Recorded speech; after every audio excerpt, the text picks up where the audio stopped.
मैं थैंक्स करता हूँ टाटा की बिल्ड क्वालिटी को कि इतना बड़ा एक्सीडेंट होने के बाद भी इतनी स्पीड में। सही बोलूँ तो मुझे शुरू से ही पता था कि टाटा की आफ्टर सेल सर्विस बहुत ख़राब है, लेकिन फिर भी मैं टाटा की गाड़ी ही लिया।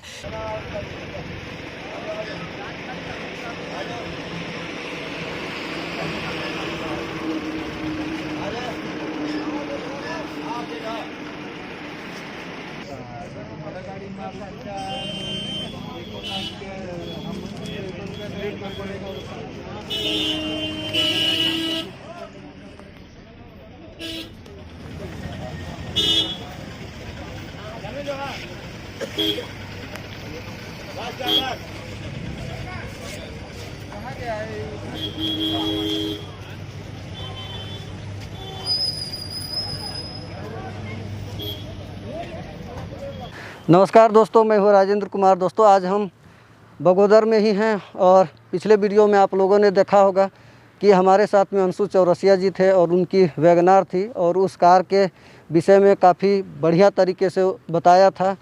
जो भी उस गाड़ी की अच्छी चीज़ें हैं, जो भी बुरी चीज़ें हैं, उन्होंने अपने रियल लाइफ में किस तरह की समस्याएं उस गाड़ी को रखते हुए ऑब्जर्व किए हुए हैं, सारा चीज़ उन्होंने बताया था। और आज फिर से एक नए वीडियो में अंशु चौरसिया जी हैं और उनके पास में एक टाटा हेक्सा भी है और काफ़ी इंटरेस्टिंग और मज़ेदार स्टोरी अंशु जी के पास में है और वो आज के वीडियो में शेयर करना चाहते हैं। तो अंशु जी, फिर से एक बार आपका हमारे वीडियो में स्वागत है। तो बताइए, आपके पास में टाटा हेक्सा भी है, तो टाटा हेक्सा आज हमारे बैकग्राउंड में क्यों नहीं है और क्या हुआ था आपके साथ में, और क्या वजह है कि आप टाटा के आफ्टर सेल सर्विस से इतने दुखी हैं या परेशान हैं? मैं टाटा हेक्सा 14 अगस्त 2018 को परचेज़ किया था, जो कि 6 तारीख तीसरा महीना 2020 को धनबाद जाते वक्त अपने 4 मित्रों के साथ धनबाद जा रहा था। तो किसी कारणवश वो एक्सीडेंट हो गया था और जिसमें वो गाड़ी पलट गई थी। तो भगवान की दया से किसी को किसी भी तरह की हानि नहीं हुई, किसी तरह का किसी को चोट नहीं लगा। लेकिन गाड़ी जब मैं दिया शोरूम में जा कर के, तो उन्होंने कहा कि सर आपकी गाड़ी 1 महीने में आपको कंप्लीट करके आपको मिल जाएगी। तो मैंने भी कहा ठीक है, 1 महीने में मिल जाएगी, कोई दिक्कत नहीं। मैंने भी सोचा चलो 1 महीने क्या 2 महीने में भी मिल जाए तो बहुत बड़ी बात है। आज आप जिस हिसाब से आपका एक्सीडेंट हुआ था, गाड़ी में जितना डैमेज हुआ था, हाँ, उस हिसाब से मैं सोचा कि चलो ऐसे तो गाड़ी एक्सीडेंट होने पे 10 दिन 8 दिन पे आदमी को गाड़ी हार्डली मिल जाती है, लेकिन मेरी कुछ ज़्यादा एक्सीडेंट में कुछ ज़्यादा डैमेज था। वो आप फोटो में दिखा दीजिएगा साइड में कि किस तरह का। हमारे पास गाड़ी तो अभी है नहीं, वो सर्विस सेंटर में 6 महीने से पड़ी हुई है। हाँ। टाटा से कोई देख रहे होंगे तो इसको गौर करिएगा। अगर हो सके तो आप अपना जॉब सीट वगैरह अगर शेयर करिएगा, कोई टाटा से देख रहे हैं तो उसमें एक्शन ज़रूर लें। 6 महीने से किसी कस्टमर की गाड़ी आपके सर्विस सेंटर में अगर पड़ी रहती है तो ये काफ़ी मतलब गलत बात है। और उसमें भी हेक्सा जैसे कस्टमर, मतलब कि जो 15 लाख 16 लाख रुपया लगा करके आपकी गाड़ी को ख़रीदता है और आपकी गाड़ी सर्विस सेंटर अगर जाती है और 6-6 महीना 7-7 महीना सर्विस सेंटर में गाड़ी पड़ी रहती है, तो ये अच्छी बात नहीं है। इस पर टाटा को निश्चित तौर पर एक्शन लेना चाहिए और इसमें सुधार की ज़रूरत है। तो सर बताइए, किस तरह से, सबसे पहले बताइए कि आपकी हाईवे में जो घटना हुई, एक्सीडेंट जो हुआ, वो किस ढंग से हुआ, मतलब किस वजह से हुआ? एक्चुअली मैं जब जा रहा था धनबाद तो काफ़ी बारिश हो रही थी, तो मैं 100-120 के स्पीड से मैं गाड़ी को लेकर के जा रहा था। एक छोटी गाड़ी स्विफ्ट, वो मेरे को साइड जो राइट साइड का जो मिरर होता है वो उसमें डच करके चली गई साइड से। मतलब आप समझ सकते हैं कि ये खुद ही 100 या 120 के स्पीड में थे। जी, मेरे जो से भी स्विफ्ट वाला था, अब निश्चित तौर पर आपसे ओवरटेक कर रहा है तो वो आपसे ज़्यादा स्पीड में होगा। मेरे से ज़्यादा स्पीड में ही था। तो वो जब हिट किया मेरे को साइड से, जब मिरर में, तो मैं काफ़ी ज़्यादा अंदर से थोड़ा ये पैनिक हो गया। तो मैं गाड़ी को लेफ़्ट साइड टर्न किया। जब लेफ़्ट साइड टर्न किया तो नीचे पूरा पानी वगैरह, बारिश क्योंकि बारिश वगैरह हो रही थी तो काफ़ी पानी वगैरह एक जगह जमा था।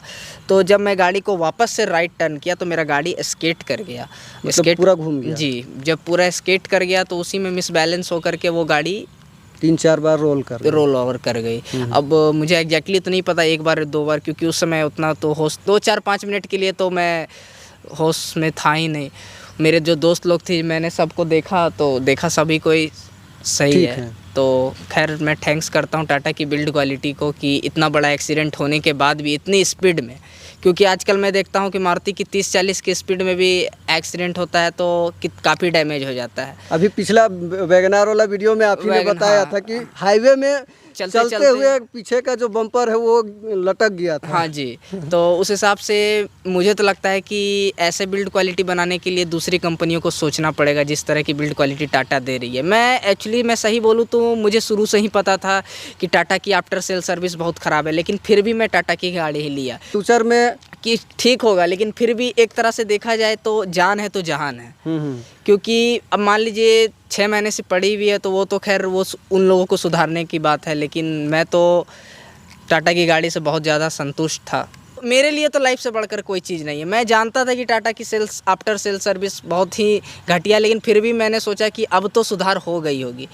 क्योंकि लेते वक्त भी उन लोगों ने बोला बहुत तरह की कमियां हैं उन लोगों में। जैसे कि मैं जब गाड़ी लिया तो उस समय मैंने जीरो डेप्ट इंश्योरेंस करवाया था। तो जीरो डेप्ट इंश्योरेंस भी शायद 1-2 प्रकार का होता है जिसमें एड ऑन होता है, जिसमें कि एड ऑन को ही जीरो डेप्रिसिएशन कहा जाता है। तो उसमें भी शायद कुछ एड ऑन होता है जिसमें कि कंज्यूमेबल आइटम का भी पैसा शायद नहीं देना पड़ता है ना? नहीं, ऐसा तो नहीं है जी। उसमें कंज्यूमेबल आइटम का देना ही पड़ता है क्या? नहीं, ऐसा तो नहीं है। अगर आपके पास जीरो डेप्थ पॉलिसी है तो उसमें आपको कोई भी एक्स्ट्रा पैसा देने की ज़रूरत नहीं है। सिर्फ तो जो आपका उसको क्या प्रोसेसिंग जो चार्ज है वो देना पड़ता है। जैसे कि जहाँ तक मेरे को पता है कि 1500 सीसी से नीचे की गाड़ियाँ होती है उसमें 1000 रुपया प्रोसेसिंग चार्ज होता है। 1500 सीसी से ऊपर की जो गाड़ियाँ होती है उसमें 2000 प्रोसेसिंग चार्ज होता है। लेकिन इसके अलावा भी मेरे को टाटा मोटोजन वाले, एसएस मोटोजन वाले, वो मेरे को बोल रहे हैं कि सर आपको 50 से 60 हज़ार रुपये का खर्चा बैठेगा एक्स्ट्रा अलग से। तो आपके पास जीरो डेप्थ होने के बाद भी वो लोग बोल रहे हैं कि 50 से 60 हज़ार रुपया। अच्छा, ये आपका इंश्योरेंस कंपनी कौन सा था? ये चोलामंडलम है मेरा।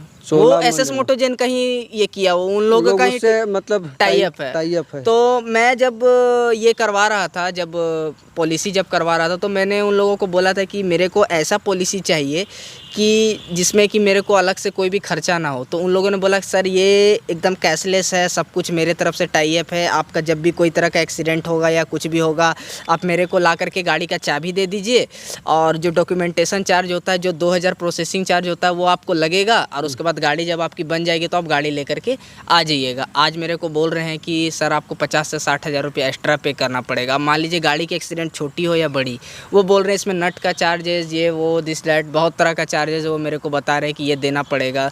तो 50, मेरे उम्मीद से 50-60 हज़ार बहुत ज़्यादा होता है। टाटा से अगर कोई देख रहे हैं, जब गाड़ी एक्सीडेंट होती है तो उसमें रिपेयर करने में छोटा छोटा जो नट बोल्ट है वो तो लगना ही लगना है। तो इसके लिए अलग से पैसा मतलब कस्टमर दे, ये तो कोई बात नहीं हुई, और इस पर टाटा को ध्यान देने की बहुत ही ज़रूरत है। और बताइए सर, और टाटा के साथ में आपका क्या मतलब? और मैं टाटा को छोड़ करके दूसरे ब्रांड पे आता हूँ। मेरे भैया के पास होंडा एमेज है, वो उनका भी गाड़ी एक बार एक्सीडेंट हुआ था, वो भी बम्पर वगैरह सब कुछ चेंज करवाए थे। उसमें मान लीजिए वो भी बम्पर चेंज करा तो उसमें भी तो ऑब्वियसली है कि नट बोल्ट तो ज़रूर लगा होगा। तो उनसे तो 1000 रुपया जो डॉक्यूमेंटेशन चार्ज होता है वो लगा, शीशा वगैरह सब कुछ चेंज कर लिया। एडेसिव वगैरह उन लोगों ने बोला कि एडेसिव जो शीशा में लगता है वो सबका चार्जेबल होता है, जो गोंद आता है, हाँ वो सबका चार्जेबल होता है, वो आपको पैसा देना पड़ेगा। लेकिन जो होंडा इमेज में जो मेरे भैया की, तो वो तो 1000 रुपया जो दिए उसमें तो एडेसिव का चार्जेस वगैरह नहीं लिया, तो ये मेरे से क्यों चार्ज मांग रहे हैं? ब्रांड कोई भी हो, ठीक है, वो चाहे मारुति का ब्रांड हो, चाहे वो टाटा का हो, चाहे वो होंडा का हो, कोई भी हो, इंश्योरेंस अलग डिपार्टमेंट है। हाँ। वो अलग कंपनी उसको इंश्योरेंस करती है जी।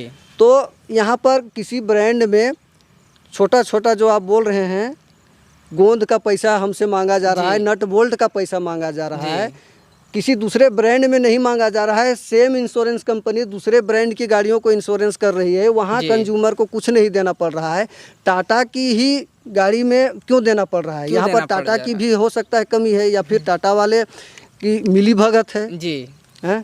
और बताइए, ये तो आपकी सर्विस की बात हो गई जी, कि वो एक्स्ट्रा चार्ज आपसे मांग रहे हैं। सर्विस सेंटर में इतना डिले क्यों हो रहा है आपकी गाड़ी को रिपेयर होने में? वो जैसे हम आपको बताएं कि तीसरा महीना को ही लॉकडाउन हम लोग के पूरे देश में हो गया था कोविड-19 को लेकर के। तो मैं 2 महीने तक चलिए पूरा लॉकडाउन था, तो मैं 2 महीने को तो काट देता हूँ। वो 2 महीने को मैं ऐड नहीं करता हूँ। तीसरा महीना, चौथा महीना को मैं ऐड नहीं करता हूँ। तीसरा महीना तो पूरा लॉकडाउन था, चौथा महीना भी लॉकडाउन था, शायद 5वां महीना भी आधा खींच लिया। 2 महीना हार्डली आप मान रखिए, 2 महीना लॉकडाउन था। लेकिन फिर भी तो मेरा 3 महीने से गाड़ी खड़ा है, 4 महीने से। और क्या अपडेट है अभी, मतलब गाड़ी में कितना काम हुआ है? अभी आप फोटो में दिखा दीजिएगा कितना काम हुआ है, मतलब तो समझ आपका लीजिए अभी जितना काम हुआ है वहाँ तक का फोटो है आपके पास? जी, मेरे पास एक एक चीज़ का फ़ोटो है। एक एक चीज़ का जितना काम हो रहा है, एक एक चीज़ का फ़ोटो है कि क्या हुआ नहीं हुआ। मेरे उम्मीद से आप लोग खुद फ़ोटो में देख लीजिएगा, मेरे उम्मीद से अभी मेरे गाड़ी का 30% काम हुआ है। 6 महीने बीत जाने के बाद 30%। मात्र 30%। अभी तक मेरे गाड़ी का चेचिस नहीं आया था। उन लोगों ने बोला 1-2 दिन पहले ही मेरे को बताया कि सर आपका चेचिस आ गया है। सबसे पहले तो उन लोगों ने 1 महीना पहले ही बोला कि सर आपको गाड़ी हम क्या बोलते हैं, जुलाई में ही आपको हम दे देंगे। फिर उन लोगों ने बोला कि सर आपको 14 अगस्त तक गाड़ी देंगे।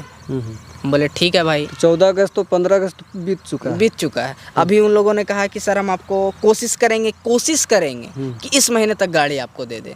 वो भी कोशिश में ही है। पहले वो कमिटमेंट दिए कि 14 तारीख को आपको गाड़ी दे देंगे अगर लॉकडाउन नहीं रहा। तो भैया लॉकडाउन तो कब का ख़त्म हो गया, अब किस चीज़ का लॉकडाउन। अच्छा, जब आपसे फ़ोन में बात हो रही थी तो आपने कहा था कि आप कार में जो काम हो रहा है वो वर्कशॉप में, तो आपके डोर में कुछ बात आप कह रहे थे कि डोर में आपका डैमेज नहीं है, तो उसका पेंट वगैरह का कुछ आप बोल रहे थे। हाँ। जैसे कि गाड़ी मेरा जब एक्सीडेंट हुआ, पलटी हुआ, तो उसमें क्या है कि मेरे को टोटल गाड़ी उन लोगों को पेंट करके देना चाहिए। उन लोगों ने कहा कि सर आपका 2 जो डोर है ना, उसमें किसी भी तरह का डैमेज नहीं है, उस डोर को हम पेंट नहीं करके देंगे। हम पूरा गाड़ी पेंट करेंगे, सिर्फ उस डोर को छोड़ करके।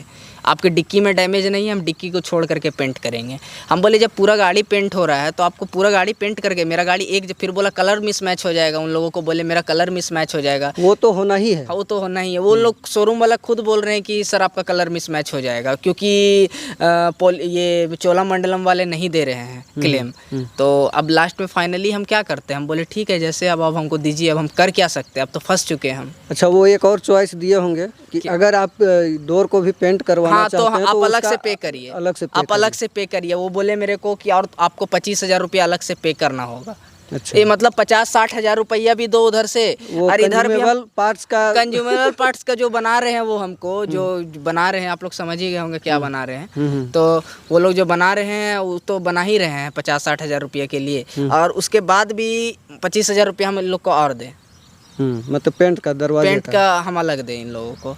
और दूसरा चीज़ क्या है कि इन लोगों को बात का कोई वैल्यू ही नहीं है। कब क्या बोलते हैं, कुछ वैल्यू ही नहीं है। क्या बोल रहे हैं, कब बोल रहे हैं। एक ही चीज़ को पूछो, किसी भी चीज़ का प्राइस पूछो या कुछ भी पूछो, तो बताने में इन लोग को 2 दिन 3 दिन समय लग जाता है। अच्छा, एक चीज़ और, फ़ोन में आपसे और बात हो रही थी, आप वासुदेव ऑटोमोबाइल्स रांची से कोई पार्ट्स का कुछ बात कर रहे थे। रांची नहीं है, हजारीबाग। वासुदेव ऑटोमोबाइल्स हजारीबाग। अच्छा, क्या उसका वाकया है, थोड़ा वो भी बताइए। मैं बताता हूँ, ये बहुत ही मज़ेदार वाकया है जो मैं आप लोगों को बता रहा हूँ। एक्चुअली क्या हुआ था कि मेरी गाड़ी एक्सीडेंट होने से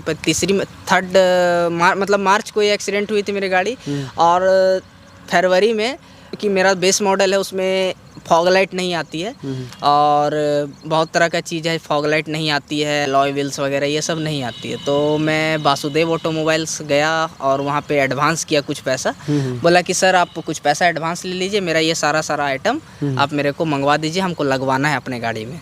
वो बोला कि ठीक है सर हम मंगवा देते हैं, मेरे पास अलॉय व्हील्स वगैरह तो अवेलेबल है, बस हम आपको फॉग लाइट बस मंगवाना है, सारा कुछ आ जाएगा, उसके बाद हम आपको कॉल कर देंगे। हम बोले ठीक है।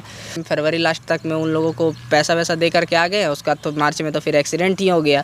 उसके बाद वो लोग फ़ोन कर रहे हैं मेरे को, बोलेगा कि सर आपका आप जो सामान वगैरह मंगवाए थे वो तो आ गया है मेरे पास, अब आकर के आप लगवा लीजिए। हम बोले कि देखिए भैया ऐसा है कि मेरा गाड़ी का एक्सीडेंट हो गया है, मेरा गाड़ी एसएस मोटोजेन के वर्कशॉप में पड़ा हुआ है, वो गाड़ी जब मेरा बन के आ जाएगा तो हम आकर के आपके पास से सामान लगवा लेंगे।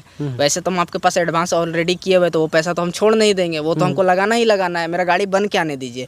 तो फिर बोला कि सर आप लोग मेरा पैसा फंसवा दिए हैं, अब ऐसे कैसे होगा, अब आपका गाड़ी जब बन के आएगा, सब बन के आएगा, एक काम करिए आप सारा सामान वगैरह खरीद के अपने घर में रख लीजिए, जब आपका गाड़ी बन के आएगा तो आप लगवा लीजिएगा। ये तो बात नहीं हुई। अगर हम सामान को अपने घर में रखते हैं तो क्या हम उस सामान को अपने से फिट कर सकते हैं? फिर से तो हमको जाना ही पड़ेगा जी और घर में ला करके हम उसको करेंगे क्या? जी आपके पास में है, हो सकता है कि आपको उस पार्ट्स की मेरी गाड़ी में नहीं किसी और गाड़ी में लग जाएगी, वो और गाड़ी निकल में जाएगी। लग वो। मेरी गाड़ी को बनने में कितना समय लगेगा? 6 महीने लगेंगे कि 7 महीने कि लगेंगे? बनेगी भी कि नहीं बनेगी। इस तरह की वो कस्टमर के साथ में व्यवहार करते हैं, जिसके चलते अभी जिस तरह से पूरे भारत में वोकल फॉर लोकल का कैंपेन चला हुआ है, लोग टाटा की गाड़ियों के प्रति काफ़ी मतलब झुकाव महसूस कर रहे हैं। वो टाटा की बिल्ड क्वालिटी, टाटा की गाड़ियों की राइड एंड हैंडलिंग, हर चीज़ आप देख सकते हैं। ग्लोबल NCAP क्रैश टेस्ट हो, हर जगह टाटा की गाड़ियाँ बेहतरीन अपने आप को साबित कर रही हैं। लोग खरीदने का सोचते हैं, लेकिन एक ही बात पर जा कर के अटक जाते हैं कि टाटा की आफ्टर सेल सर्विस मतलब कितना लोग झेले। जी एक होता है कि थोड़ा बहुत आदमी परेशानी उठाए तो वहाँ तक मैनेजेबल होता है, दिक्कत नहीं होता है, लेकिन जब अति से ओवर हो जाता है तो लोग परेशान हो जाते हैं। जी तो ये है टाटा के साथ में अंशु जी का अनुभव। और इनकी गाड़ी हम टाटा मोटर्स के कर्मचारी से टाटा मोटर्स को कहना चाहेंगे कि इनकी समस्या पर ध्यान दें। हम अपने वीडियो में वर्कशॉप में गाड़ी है उसका जॉब शीट नंबर शेयर कर देंगे। टाटा से कोई देख रहे हैं तो जल्दी से इस पर एक्शन ले और इनको काम करके दे। 12-15 लाख की गाड़ी लोग खरीदते हैं और 8 से 10 महीना अगर गाड़ी सर्विस सेंटर में रहती है तो ये अच्छी बात नहीं है। लेकिन इतना सब कुछ हुआ आपके साथ में अंशु जी, क्या आप टाटा की गाड़ी दोबारा से खरीदेंगे या फिर किसी को खरीदने के लिए आप रेकमेंड करेंगे? फाइनल वर्डिक्ट आप बता दीजिए।